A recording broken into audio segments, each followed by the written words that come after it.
Sur la troisième, qui ne participe pas, vous voulez réintervenir? D'accord. Je précise que sur la première, Fela Halal s'est déporté, n'a pas participé, et sur la deuxième, c'est également le cas, de même que pour notre collègue Daniel Rouget. Oui, donc, Président, chers collègues, nous sommes très défavorables au projet du plan partenarial de gestion de la demande et d'information des demandeurs pour plusieurs raisons. La première, c'est que les membres de la CIL, donc de la conférence intercommunale sur le logement, n'ont pas reçu en amont le projet de ce plan et après une présentation très succincte de ce dispositif, vous leur demandez de valider le système de cotation de la demande et de la valorisation de ce plan. Or, ce plan tend à mettre les personnes en situation d'exclusion sociale et du logement, tend à les mettre responsables de leur propre situation. Par ailleurs, aucune mesure n'est prévue pour prendre en considération les questions de déplacement des personnes âgées et handicapées pour accéder aux lieux d'accueil et d'enregistrement. De plus, aucun dispositif n'est envisagé pour les personnes qui ne peuvent pas se déplacer et celles qui ne maîtrisent pas l'outil informatique ou qui n'ont pas le matériel nécessaire pour faire leurs propres démarches. Vous parlez aussi du coût constant pour cette mission de service public, alors qu'il faudrait plus de moyens pour répondre réellement aux difficultés actuelles et qui certainement vont s'aggraver étant donné l'état de stagnation de l'offre de logements sociaux. Nous considérons que le dispositif que vous proposez risque d'aggraver la situation et plus qu'il ne l'améliore. C'est pour cela que nous vous demandons de coécrire un document avec l'ensemble des partenaires et associations qui connaissent de près les situations des personnes en difficulté sociale. De même, il faudra préserver les logements sociaux accessibles aux personnes handicapées et personnes âgées au vu de leur rareté. Si nous sommes là aujourd'hui, dans cette situation de gestion de la misère sociale, c'est que la politique de logement que vous avez menée, que vous menez encore, est un échec. L'augmentation constante des demandes de logements sociaux, plus de 40 000 à l'échelon de la métropole, en est la preuve. D'un côté, vous avancez vos dispositifs destinés, soi-disant, à absorber le nombre croissant de sans-abri, et de l'autre, vous continuez à appuyer les marchés et la spéculation immobilière, à refuser la régulation de ce marché. Vous rejetez tout encadrement de loyer et vous soutenez la baisse des allocations pour le logement. Le résultat, bien évidemment mécanique et objectif dans cette démarche, c'est encore plus de sans-abri et encore plus de gens dans la rue. Merci. Merci. Y a-t-il d'autres interventions sur cette troisième délibération? Karine Traval-Michelet. Bien, quelques mots rapides, puisque ces éléments ont été présentés non seulement, bien sûr, lors des séances de la CIL, alors selon un format que vous contestez, mais qui existe pourtant réglementairement. La CIL a été réunie en 2022. Le bureau de la CIL également, le plan partenarial de gestion de la demande et d'information des demandeurs de logements sociaux a été adopté à l'unanimité en 2019 et envoyé par courrier à l'ensemble des membres de la CIL. Et tous les documents de la CIL suivent finalement ce même procédé de validation en CIL, ensuite envoi aux communes et aux préfets, adoption en conseil métropolitain. Et un travail est conduit évidemment, notamment dans des ateliers spécifiques. Bon, on est là sur une délibération qui propose deux éléments complémentaires par rapport à ce plan partenarial. Le premier, c'est l'élargissement des points d'accès pour permettre une meilleure information des demandeurs de logements sociaux. Des points d'accès qui ont été travaillés pour être dans une plus grande proximité dans les territoires pour justement permettre une meilleure accessibilité plutôt qu'une maison unique qui seraient forcément à Toulouse et moins accessibles, des formations aussi qui ont été et qui continuent d'être rendues auprès de tous les travailleurs, à la fois des bailleurs sociaux, mais aussi souvent de nos centres communaux d'action sociale. Donc c'est le premier axe, en effet, de notre proposition de modification du PPGDID. Le deuxième, c'est en effet que nous avons travaillé sur la question de la cotation, puisque c'est une demande réglementaire et que nous devons maintenant proposer une cotation, ce qui permet d'ailleurs une plus grande transparence et information pour les demandeurs de logements sociaux qui se demandent parfois comment sont gérées ces demandes au regard des offres.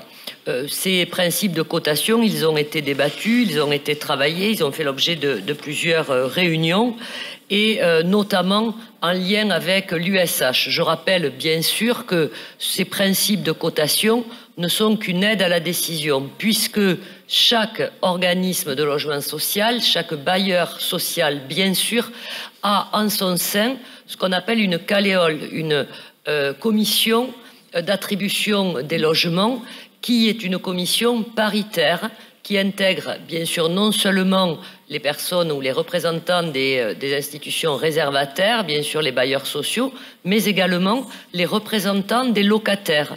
Et donc cette cotation, elle a vocation à être une aide à la décision au regard par ailleurs du LHPD, qui est le document qui permet de qualifier une demande comme prioritaire au regard, là aussi, de critères qui sont donnés par notamment la commission spécifique du conseil départemental. Voilà donc quel est l'objet de cette délibération.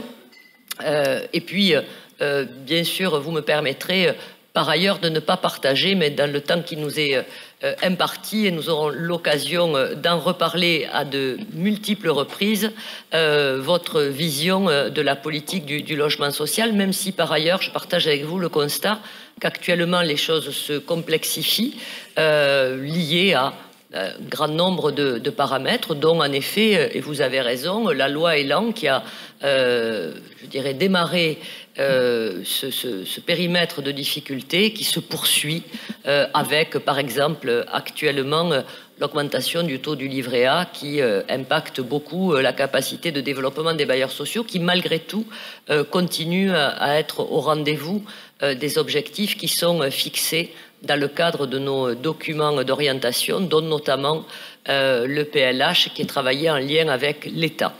Voilà pour quelques éléments de contexte sur cette délibération.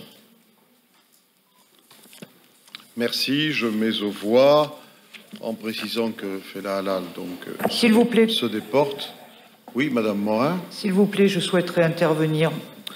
Allez-y. Alors d'abord, j'aimerais préciser un point important qui va vous permettre de voir quel est l'éclairage que je peux donner à cette affaire. Il se trouve que sur le plan associatif, et vous le savez, Monsieur le Président, je représente au sein de la CIL les associations de personnes handicapées.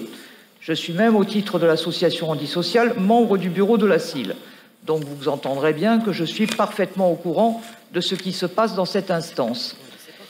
La manière dont a été validé ce document, il a été validé sans que le document soit présenté formellement aux membres de la CIL. Il y a simplement eu des échanges sur des grands principes, et c'est après avoir d'abord pas voté à l'unanimité, puisqu'il y a eu l'abstention du DAL et d'Handisocial par rapport à ce document. Ce document n'a été présenté qu'après coup. Or, il est bien indiqué dans le PPGDID qu'il a été validé par la CIL. Ce n'est pas le cas. Le document n'a jamais été validé par les membres de la CIL. En plus, ce document fait référence à d'autres documents qui nous auraient été présentés. Le système de l'USH a fait un document qui permet, paraît-il, objectivement, de considérer quelles sont les demandes qui ne sont pas, les refus qui ne sont pas fondés. Vous imaginez bien que c'est un enjeu majeur, puisqu'il y a de nombreuses personnes, et notamment les plus fragiles, les plus défavorisées, qui refusent des logements et qui souvent n'actent pas les choses par écrit. et qui se voient écartés de la liste des demandeurs et qui, en l'occurrence, avec le système de la cotation, vont se retrouver classés extrêmement bas dans la cotation et donc concrètement n'auront jamais de proposition, simplement parce qu'elles n'auront pas été en mesure d'expliquer concrètement pourquoi elles refusent. Les critères ne sont pas clairs, n'ont jamais été portés à la connaissance des membres de la CIL à aucun moment. C'est donc un scandale sur le plan démocratique, sur la méthodologie, et donc prétendre que ce document a été présenté aux membres et qu'il a été validé par les membres est purement mensonger. Je vous remercie.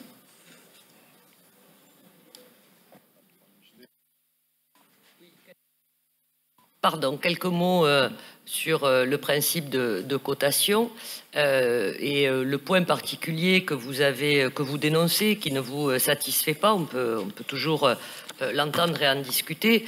Cela étant, il a pour objectif de pointer les demandeurs de logements sociaux qui émettent ce qu'on appelle des refus abusifs. Et c'est vrai que la CIL et le travail s'est appuyé notamment sur les échanges que nous avons avec l'USH.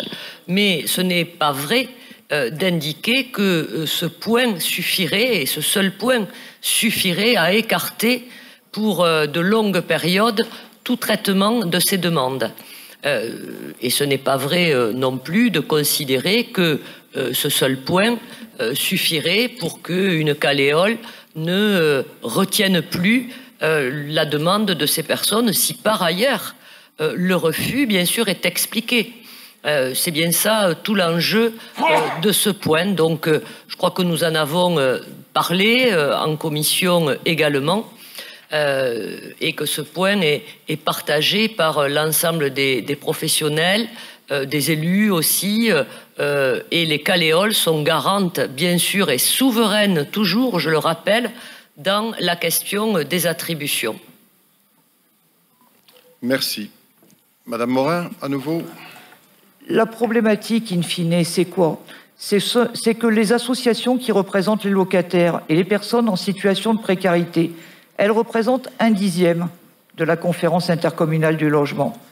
Que ces associations, hier encore, la CNL a dit qu'elle était tout à fait d'accord avec la position. Il ne s'agit pas d'une position de l'association Handicap Social, il s'agit d'une position de 25 associations du champ du handicap, il s'agit de la position du droit au logement, de l'association droit au logement, il s'agit de la position de la CNL dernièrement. Et le problème, c'est qu'en fait, effectivement, les bailleurs et la métropole sont d'accord. Pourtant, ce ne sont pas eux qui sont les locataires. Donc on ne peut pas parler de co-construction et il ne faudrait pas faire croire que ces éléments-là ont été validés par les associations de locataires. Sur le principe, il n'est quand même pas normal qu'on n'ait pas de transparence dans cette commission, c'est-à-dire que les documents qui sont présentés devant cette instance n'aient pas été soumis intégralement pour avis au préalable de toutes les organisations qui font partie de la conférence intercommunale du logement.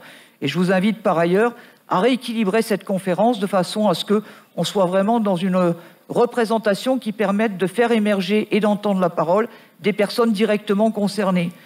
Vous admettrez que l'avis des bailleurs n'est pas forcément celui des locataires quand on parle de logement. Et il est donc important que les locataires, que les Toulousains, les gens qui habitent la métropole, ceux qui ont besoin de logement social, et notamment les plus défavorisés, puissent être entendus et que leurs paroles soient respectées et que leurs avis soient pris en compte. Merci. Bien, vous nous avez envoyé d'ailleurs à l'attention du président de la métropole, mais aussi du préfet, un long courrier vendredi dernier. Bien sûr, courrier auquel nous vous répondrons. Cette délibération n'avait pas été, dans le cadre de notre préparation à ce conseil de métropole, visée comme ouvrant un temps d'échange et de parole plus long que celui que nous y consacrons déjà. Et donc, bien sûr, nous allons prendre le temps de vous répondre point par point. Vous contestez, et cela est votre droit parfaitement, la composition même de la CIL, son fonctionnement. Donc, c'est un point réglementaire. Vous contestez également les points qui sont présentés dans cette délibération au titre de la cotation. Bon, on peut continuer à en discuter fort longtemps. Je ne partage pas votre avis selon lequel la situation des personnes demandeurs de logements sociaux, cette situation ne serait pas prise en considération par les bailleurs, par les élus, et ne le serait que par les associations de locataires ou d'autres associations plus thématiques. Je ne le crois pas. Je crois que c'est un ensemble de représentations paritaires d'ailleurs qui tiennent compte en effet de ces situations à travers de nombreux dispositifs comme celui du PDL-HPD sur lequel nous avons travaillé récemment, qui a pour objectif, encore une fois, de faire reconnaître comme prioritaire un certain nombre de demandeurs de logements sociaux et ainsi leur permettre d'accéder plus facilement que les autres au logement social. Ce sont des dispositifs comme ceux que nous avons regardés encore récemment, Madame Morin, cette semaine, à travers le bilan de la commission des attributions de logements en présence de Madame la sous-préfète, pour constater et tirer un bilan de comment et auprès de qui les logements sociaux sont attribués, les difficultés aussi que nous avons pour réorienter parfois. Et donc, je crois que c'est collectivement que nous en avons la responsabilité et surtout, au-delà de la responsabilité, le souci sincère qui nous incombe à toutes et à tous et pas uniquement à vous, par exemple. Merci. Donc, je vous propose maintenant de procéder au vote. Donc, qui ne participe pas, outre Fela Halal, qui s'abstient, qui vote contre, c'est adopté.